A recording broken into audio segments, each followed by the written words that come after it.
പാനലിലെ ഏറ്റവും ചെറുപ്പമായിട്ടുള്ള കുട്ടി 23 വയസ്സ്. കൊച്ചിൻ ഷിപ്പ്യാർഡിൽ എയർപോർട്ട് ഗ്രൗണ്ട്സിൽ ജീവനക്കാരിയായിരുന്നു. ഈ തെരഞ്ഞെടുപ്പിൽ മത്സരിക്കുന്നതിന് വേണ്ടി രാജിവെച്ചിട്ടാണ് ഇവിടെ വന്നിട്ടുള്ളത്. ജോലിയും രാജിവെച്ചു, സ്ഥാനാർത്ഥിയുമായി. പക്ഷെ വോട്ടർ പട്ടികയിൽ പേരില്ലെന്ന് പോലും. സഖാവ് സരിൻ ആത്മാർത്ഥമായി കൈകൊടുത്തതാണ്. പാലക്കാട് കണ്ണാടി പഞ്ചായത്തിലെ ഉപ്പുംപാടത്താണ് CPM സ്ഥാനാർത്ഥിക്ക് വോട്ടില്ലാതെ പോയത്.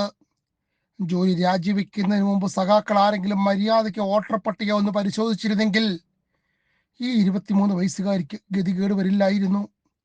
30 വർഷമായി UDF വിജയിക്കുന്ന ഉപ്പുംപാടം വാർഡ് പിടിക്കാനാണ് ഇത്തവണ 23 വയസ്സുകാരിയെ ഇറക്കിയത്. എന്തായാലും പ്രഖ്യാപിച്ച സ്ഥാനാർത്ഥിക്ക് വോട്ടില്ലെന്ന് മനസ്സിലാക്കിയ CPM പുതിയ സ്ഥാനാർത്ഥിയെ കണ്ടെത്താനുള്ള തത്രപ്പാടിലാണ്.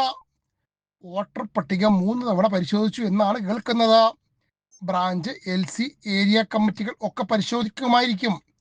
അതാണല്ലോ CPMന്റെ ഒരു രീതി. അതുകൊണ്ട് പറഞ്ഞതാണേ, കോൺഗ്രസുകാരുടെ വോട്ട് വെട്ടാൻ കാണിച്ച ജാഗ്രത സ്വന്തം സ്ഥാനാർത്ഥിക്ക് വോട്ട് ചേർക്കാൻ കാണിച്ചിരുന്നെങ്കിൽ ഈ ഗതി വരില്ലായിരുന്നു എന്നും പറഞ്ഞുകൊണ്ട് CPMന് സ്ഥാനാർത്ഥി ഉണ്ടാകില്ല എന്നല്ല അർത്ഥം. എന്തായാലും ഉണ്ടാകണമല്ലോ. എന്നാലല്ലേ ജനാധിപത്യം പൂർത്തിയാവുകയുള്ളൂ.